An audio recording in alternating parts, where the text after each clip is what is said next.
It's such an honor to be here tonight, and thank you for being here. Quick question. Who in this room remembers that old TV show, Taxi Cab Confessions? Yes! Okay, I was way too young to be watching this, but I used to sneak down into the basement of my childhood home, and my mom had no idea I was doing this, and I would watch Taxi Cab Confessions.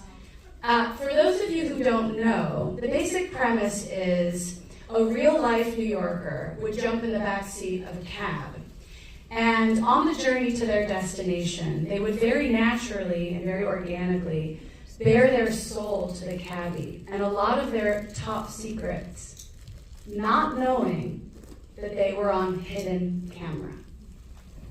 So what does that tell us?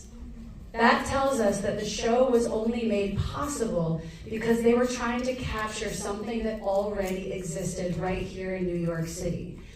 This beautiful relationship with the passenger in the back seat and the taxi driver. This is very different than Uber or Lyft. When you get in an Uber or a Lyft, the driver knows your name. They have an exact address. A lot of times you're in their own personal vehicle, and the both of you can rate each other as soon as the drive is over. This is very different. What we're celebrating with Daddio is the fact that for decades, New York City cabs have been these incredible confessionals on wheels. One more question for you. Who in this room has ever had a profound or potentially life-changing conversation with a driver, a bartender, or really any stranger in any part of the world? Yeah, so you definitely feel what I'm touching. Those of you who have not had this experience, I sincerely hope that you do one day. And the very last thing that I will say is that Daddio very purposely flirts with that very fine line between drama and dark humor. So if anything tickles you while you're watching this movie, I promise it really is okay to laugh. And really quickly, at the end of the film, there's going to be a Q&A with me and Dakota Johnson, so I hope you stick around. Enjoy the film. Thank you. My name is Mara Webster. I'm the co-founder and head of programming at a creative company, and please join me in giving a huge welcome to writer, director, producer Christy Hall, and actor, producer Dakota Johnson.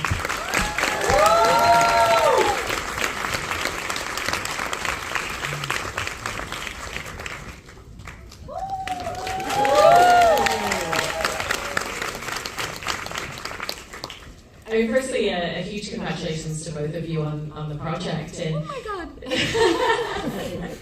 thought I was going to die. Jesus Christ. I sit in these all day long. Like, you'd think I'd learned by now. I know you need such a specific center of balance for these shows. Don't test it.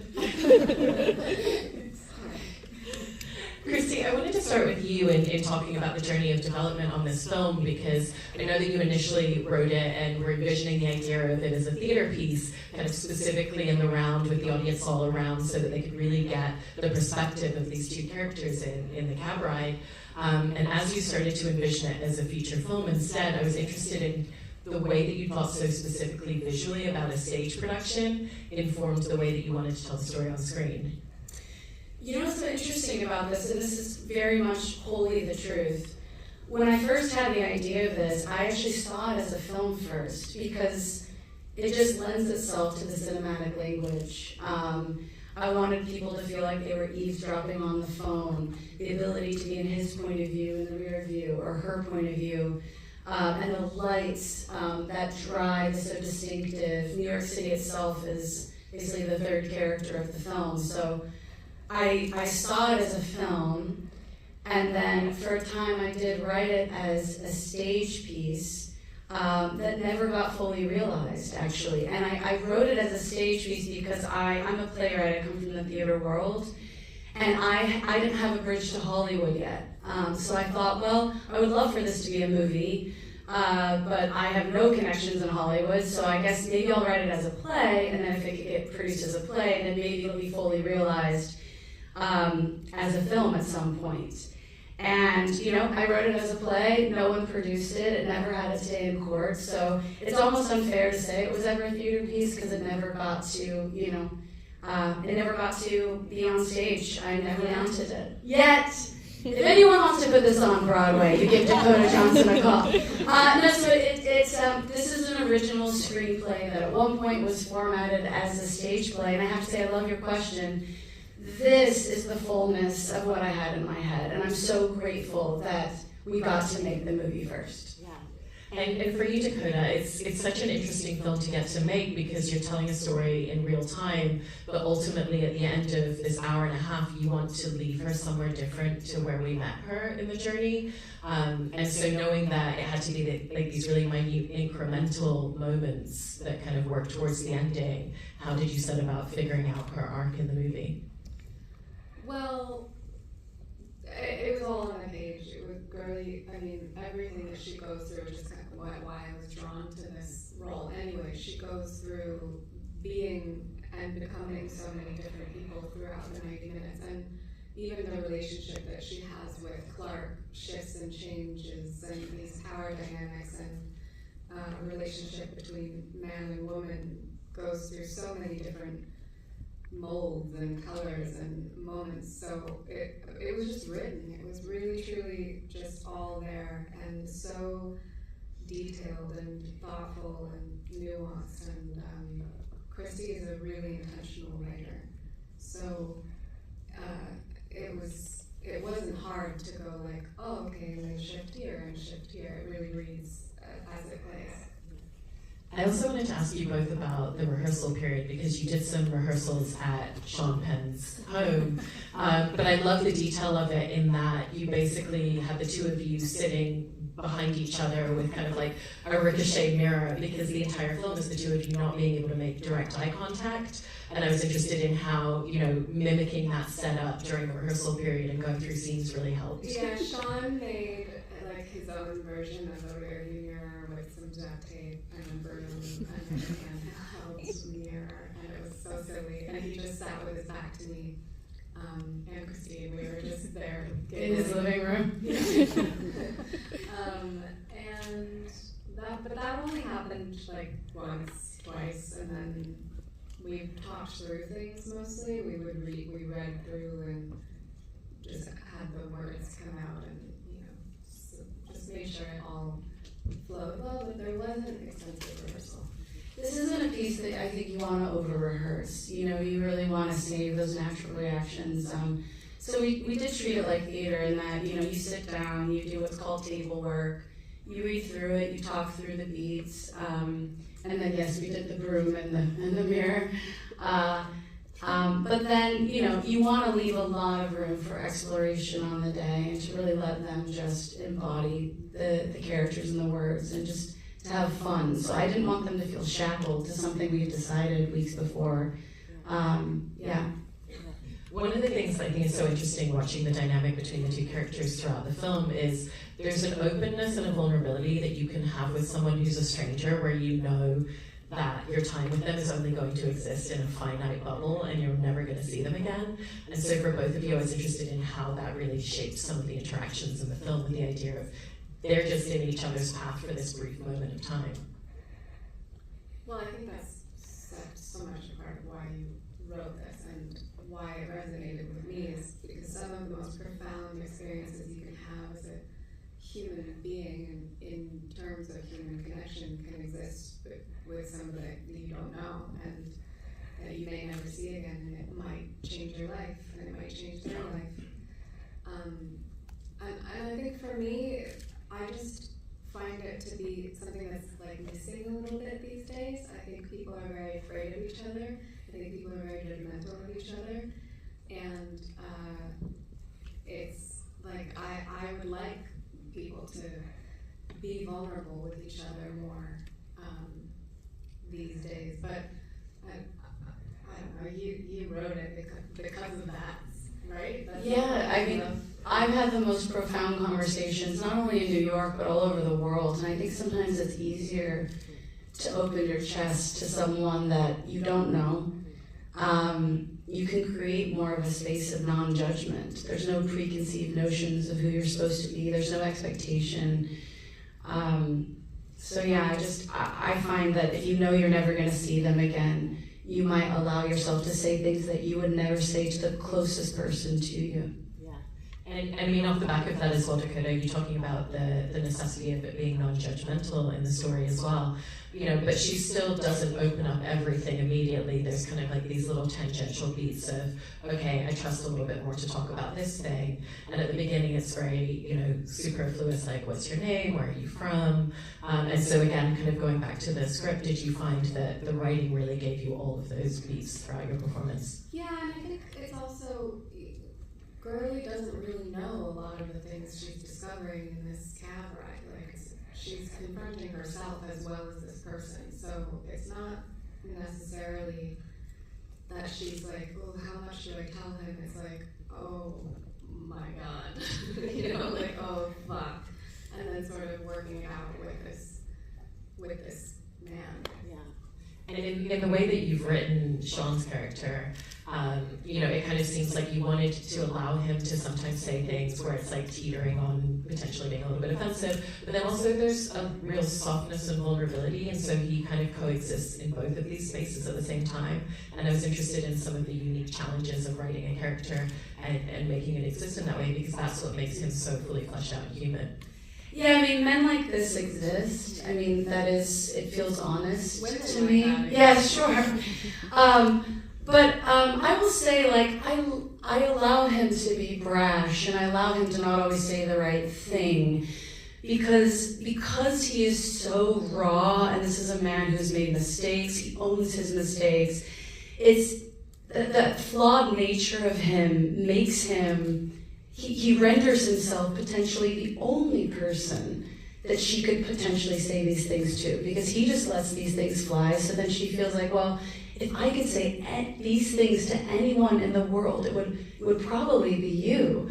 And I love that she doesn't judge him, but he doesn't judge her either. He's like, yeah, he's married, he wants some cum. And so because he is that way, which we would normally judge, it actually makes him the safest place to actually be extremely real and raw with someone. And I will flag, let's talk about the guy on the phone.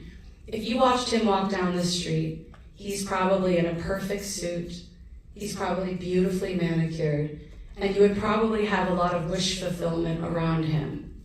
And then look at Sean Penn's character, Clark. He's rough around the edges, he's blue collar, he doesn't give a shit, right? Which of the two men is more honest? Which of the two men is more authentic? In some ways, they're both behaving badly, but one owns it and the other is hiding it. So that's just an interesting conversation to have. Yeah, that's Men are trash. It's the answer to the question. Dakota, I also wanted to ask you about your character's overall look, because I know that Christy gave you and Sean a lot of autonomy in terms of the costuming, because there is no costume change, and even just the detail of the nails that she had was something that you kind of came up with and thought was important to her. And so how did you tap into what you felt were the important details for her? Yeah, the nails was something that was very immediate for me. I think, especially because there is a whole world on her phone. I wanted that to be stylized. I wanted it to feel a certain way. Why? Look at me. Because I'm a robot.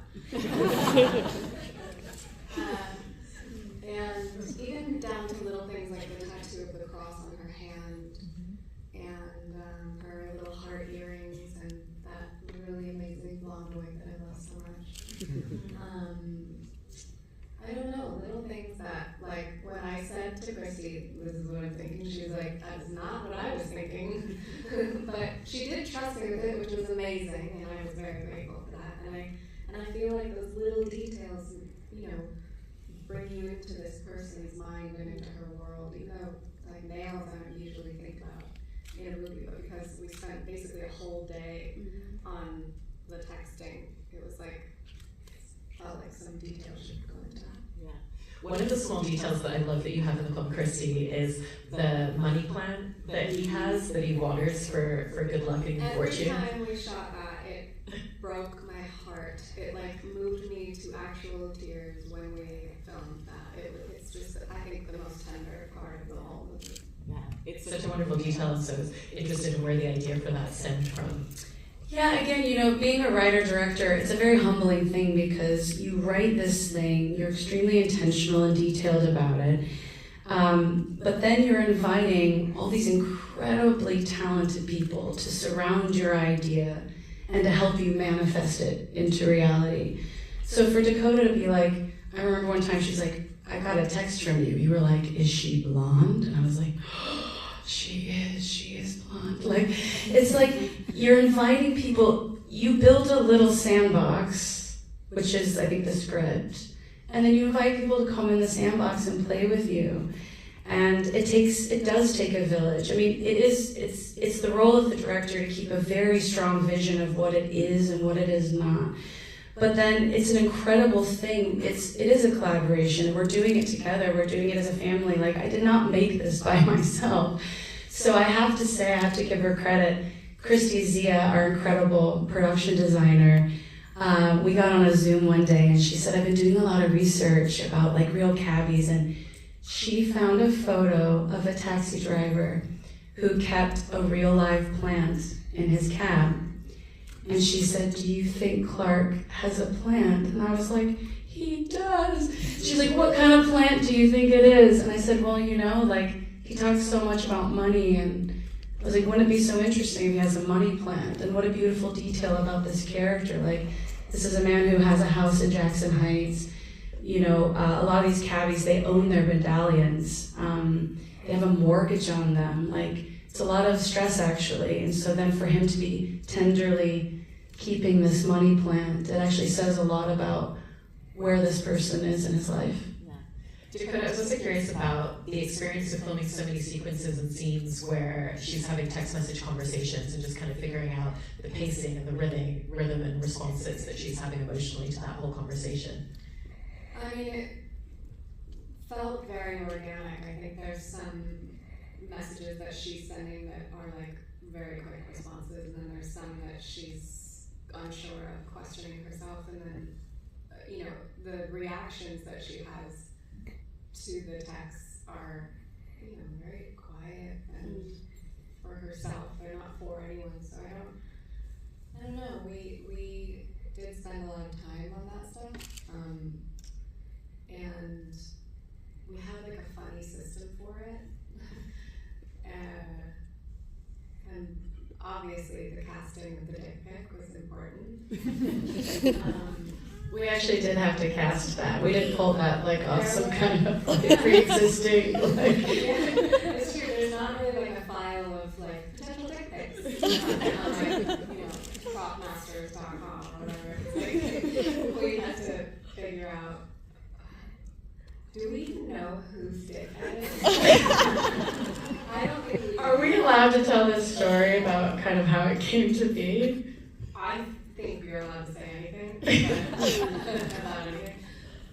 So our amazing, should I say it? No, should I tell the story? Yeah. So our amazing prop master. Not who it is. No, I don't know. Well, we don't know. Yeah, no, we don't know. So basically, she told like a group of her guy friends, like, hey, I need to cast Dakota's like secret boyfriend, and everyone's like, I'll do it. And she's like, well, it actually requires that you drop your pants and take a photo of yourself. So what happened was she had a group of her friends. She doesn't even know whose it is. No, she doesn't. A group of her friends, she was like, just text me your best dick pic that, you know, you take. And then I think you and I looked through them. And we were like, that one. And to this day. First there was one, and that's right. There was one that, there was like one that was chosen, and Christy, everyone was like, this one, and I was like, no, this guy's such a douchebag, it has to be way more impressive or girly to be entertaining him. So then I had to do it. It's like Girly she's very particular. Well, he sucks. So if he also had like a, you know, I should stop. It's just like Which, by the way, we almost got a crazy rating because the dick pic was on screen for longer. I milked that moment a little bit more, and then I had to shave it down to help us get the R rating because otherwise we were going to be like NC-17 or something. Wow. Yeah, crazy. Many of you could not have been here. Are there young people here? I mean, Like yeah, this under is a 18? joke, really. See, you guys could not have been here had we not. Oh, you're fine. And lastly, I want to talk about the way in which you filmed this, because I love that, you know, rather than having a camera on a rig and driving through New York City, because it's such a specific drive from the airport into town that people know the visuals of, that you did it with technology that projects like The Mandalorian use, where in essence it was on a soundstage with the vehicle there and with these screens with projection on the side, because I also think it's such a wonderful way to really maximize the time that you have and focus on the performances. And so for both of you, I was interested in how that really helped you a lot creatively, because it was also such a short shoot as well. This was a very indie movie. We had limited time, and we had a limited budget. So we had to be really smart about how we could pull this off. We shot this in 16 days. And so at first you think, oh, we can trailer them, right? But that would have been all night shoots. It would have been really grueling and difficult. And then you're like, all right, let's be on a soundstage, but blue or green screen, it just wouldn't have been as authentic for our taste. We wanted something that really felt raw and real. We started researching this technology, which it's incredible what you can do now, that it's these big like LED panels basically that you surround the cab with. And it gives an immersive experience to the cast where they can actually, Sean's driving and he can actually see the road out in front of him. Even if Dakota looks out the window. It was kind of like soaring over California. That's what it felt like. I love it.